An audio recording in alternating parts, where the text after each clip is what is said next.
Hey, Jeff Kelderman here, Kelderman Manufacturing. Today we're going to go over the mounting brackets on a Drago GT 12-row 30-inch. So this kit comes with 4 mounting brackets. You're going to have 2 on the outers, 2 on the inside. So what we have here is our outers. These are a taller ear than what we have on the inners.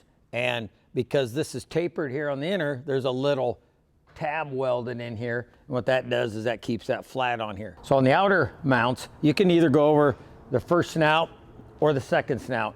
On this particular head, we've mounted it here on the second snout. You come into the inners, we're going in to the first snout outside the feeder house, and you'll see this tapers down, and that's why it's got that little tab mounted welded in there that I told you about earlier. And what that does is that keeps that straight up.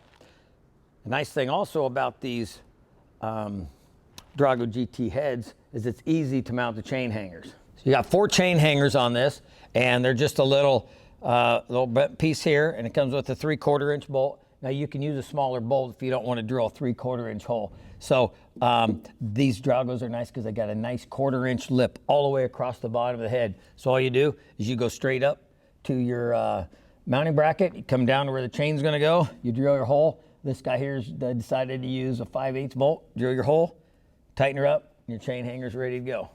So again, this is a real easy setup to do on these Drago 12 rows. You got your tall ears on the outside, you got your inner right outside the feeder house, and you've got that nice lip on the bottom where you can drill the holes for your chain hangers. So it's simple installation, and if you do have any questions, you can always give us a shout at the shop, 641-673-0468. or check out kelderman.com.